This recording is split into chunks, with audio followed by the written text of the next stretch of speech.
വർഷം ഈ ഗ്രാമത്തിൽ ക്ഷാമമേ ഉണ്ടാകില്ല. തമ്പി ഒന്നാം തരം വിത്തല്ലേ എല്ലാവർക്കും സൗജന്യമായി വിതരണം ചെയ്തിരിക്കുന്നു. പിന്നെങ്ങനെ ക്ഷാമം ഉണ്ടാകാനാ?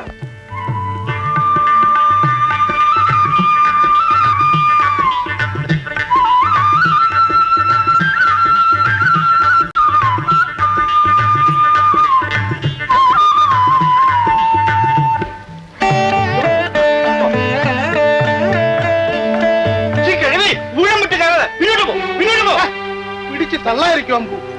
തലയ്ക്ക് സുഖമില്ലെന്ന് തോന്നുന്നു. വരൂ അമ്മേ.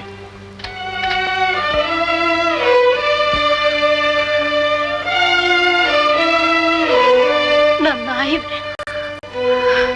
നന്നായി.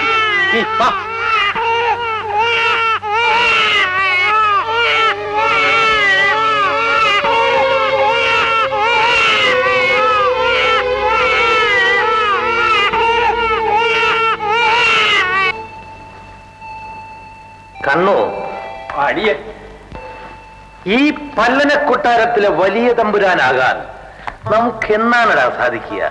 ഇവിടെന്ന് എപ്പോ വിചാരിച്ചാലും സാധിക്കുവേ. ഈ അമൃത് അല്പം കൂടി അങ്ങോട്ട് സേവിച്ച തമ്പുരാനല്ല, രാജാവല്ല, ചക്രവർത്തി തന്നെ ആകുവേ. നീ നമ്മുടെ സജീവോത്തമൻ തന്നെ. ഇവൾ വിലാസിനി, നമ്മുടെ പട്ട മഹർഷി. ആര്? പട്ട മഹർഷി.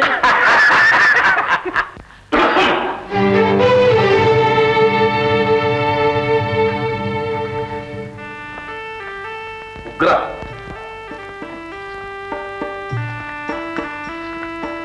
നിന്റെ ഈ പോക്ക് നമുക്ക് ഏറെ ദുഃഖമേറ്റുന്നു. അച്ഛന്റെ മകനായിട്ട് ഞാൻ ജീവിക്കണമെന്ന് അച്ഛൻ ആഗ്രഹമുണ്ടോ? ഉണ്ട്. എങ്കിൽ അച്ഛന്റെ ഓമന പുത്രനായിട്ട് തന്നെയാണ് ഓരോ നിമിഷവും ഞാൻ ജീവിക്കുക. നിനക്കൊരു നല്ല നില വരും വരെയെങ്കിലും വലിയ തമ്പുരാനെ കൊണ്ട് നല്ലത് പറയിക്കൂ. നാട്ടുകാർ നിന്നെപ്പറ്റി നല്ലത് പറയാം. ഇപ്പോഴും നാട്ടുകാരുടെ ഇടയിൽ ഞാൻ നല്ല പിള്ളയാണ് അച്ഛാ. ഞങ്ങളുടെ പ്രതാപങ്ങളെ പറ്റി പറയാത്ത പെണ്ണുങ്ങള് ഈ നാട്ടിലില്ല. നിനക്കായി വേളിമലയിലെ അല്ലിയുടെ കല്യാണം ഞാൻ ആലോചിച്ചിരിക്കുകയാണ്. അവസ്ഥയ്ക്കും അന്തസ്സിനും ചേർന്ന മൂപ്പന്റെ മോൾ. ഒരു പക്ഷേ ആ വിവാഹം എന്നെ കൂടുതൽ വഷളാക്കിയേക്കും. ഓരോ ആശ തരികയാണ് അച്ഛൻ. വേണ്ടി വന്നാൽ ഈ കൊട്ടാരം പിടിച്ചടക്കാൻ എനിക്ക് കഴിയും. വലിയ തമ്പുരാനെ തുറുങ്കിലടയ്ക്കാനും കഴിയും. ആഗ്രഹങ്ങൾ കൊള്ളാം. എന്നിട്ട് എന്റെ മോൻ എവിടെ ഇരുന്ന് ഭരിക്കുമെന്നറിയില്ല. കാവൽക്കാരുടെ കണ്ണു വെട്ടിച്ച് എങ്ങോട്ടോ കടന്നു കളഞ്ഞ തമ്പുരാട്ടിയെ ഇനിയും കണ്ടെത്താൻ കഴിഞ്ഞിട്ടില്ലെന്ന് ഓർക്കണം. വേണ്ടി വന്നാൽ നാട്ടുകാരെ കൂട്ടി അവർക്ക് നമ്മെ എതിർക്കാമെന്നും അയൽരാജ്യത്തെ പ്രമാണിമാരുടെ സഹായം തേടാമെന്നും മറക്കരുത്. ആ ഭ്രാന്തി ആര് വകവയ്ക്കുന്നു? നിന്റെ അച്ഛന്റെ കൊട്ടാരം ജോലിസനായ നെടുമ്പള്ളി നമ്പൂതിരി ഇപ്പോൾ എന്റെ പക്ഷത്താണ്. പ്രശ്നപ്രകാരം കണ്ട പ്രത്യേക കോണിൽ നിന്ന് വലിയ തമ്പുരാട്ടിയെ കണ്ടുപിടിച്ച് വകവരുത്താൻ ഞാൻ പ്രത്യേകം ചാരന്മാരെ നിയോഗിച്ചിട്ടുണ്ട്. പറഞ്ഞേക്കാം. ലവൻ ചമഞ്ഞു നിന്നാൽ നിനക്ക് തന്നെ നല്ലത്. നല്ലവൻ ചമയണോ? കൊച്ചു തമ്പുരാൻ അച്ഛനെ പോലെ നടന്ന് ശീലിച്ച.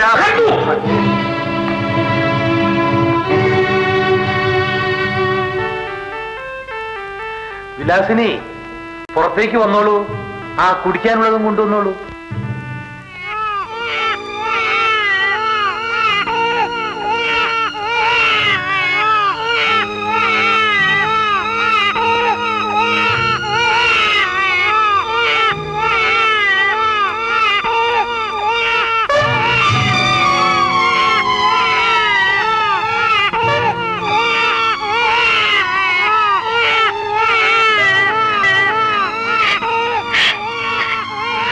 എന്റെ കുട്ടി വാവൂ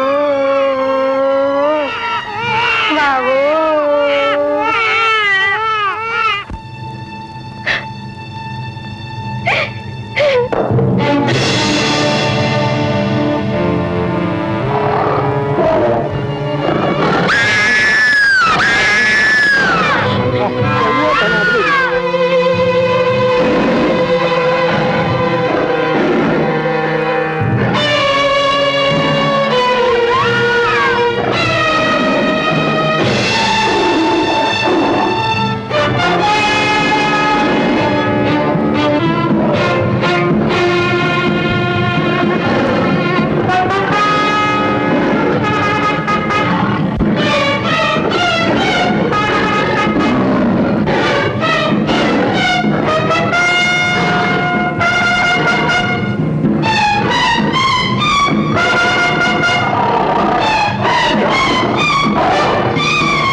ഇവിടെ എന്തിനു വന്നു?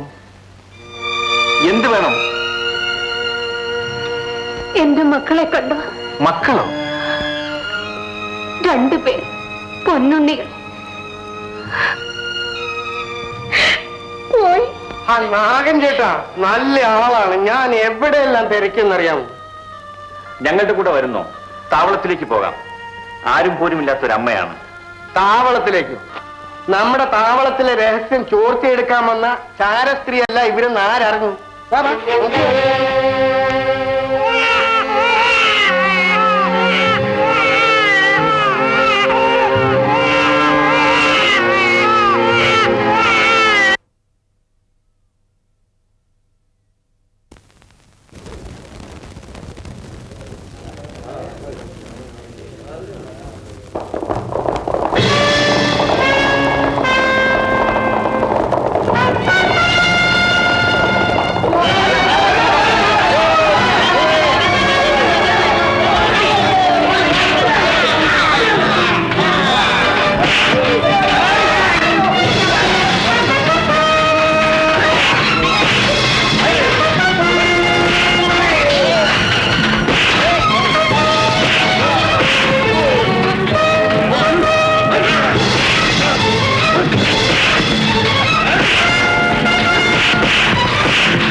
നിങ്ങളാണ് ഇതിന് തലവനെന്ന് തോന്നുന്നു.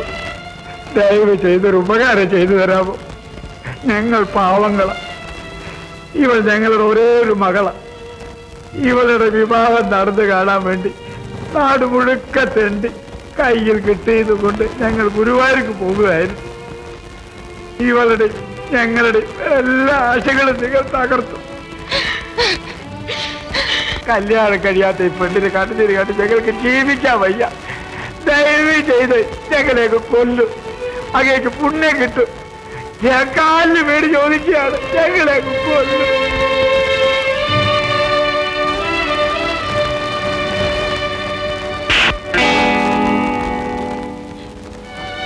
എന്തിനാ കുഞ്ഞെ നിന്റെ കണ്ണ് നിറയുന്നത്? തിരിച്ചും കൊണ്ട് മനുഷ്യനെ കൊല്ലുന്നവനല്ലേ നീ? കൊള്ളക്കാരനാണെങ്കിലും മനുഷ്യനാണ് ഞാൻ. ഇന്നെന്റെ കണ്ണു തുറന്നു. നല്ലതും ചീത്തയും എനിക്ക് കാണാൻ കഴിയുന്നു. ഈ കുഞ്ഞിപ്പെങ്ങളുടെ മൂർധാവിൽ കൈവച്ചുകൊണ്ട് ഞാൻ സത്യം ചെയ്യുകയാണ്. ഇനി ഒരിക്കലും ഞാൻ പാവങ്ങളെ കൊള്ളയടിക്കില്ല. ഇവരുടെ പക്കൽ നിന്ന് പിടിച്ചെടുത്ത ആഭരണങ്ങൾ അവരുടെ വണ്ടികളിൽ വെക്കില്ല. നമ്മുടെ കയ്യിലുള്ള ആഭരണങ്ങൾ ഇവൾക്ക് സമ്മാനമായി കൊടുക്കില്ല. നിങ്ങളെ ഞങ്ങൾ ഗുരുവായൂർ അതിർത്തിൽ കൊണ്ടുവന്ന് വിടാം. വരും.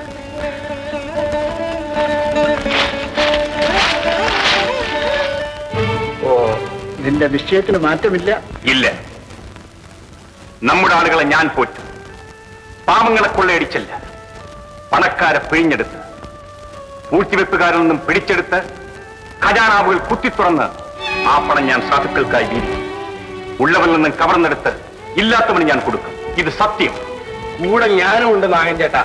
ഞങ്ങൾ അനുഗ്രഹിക്കും.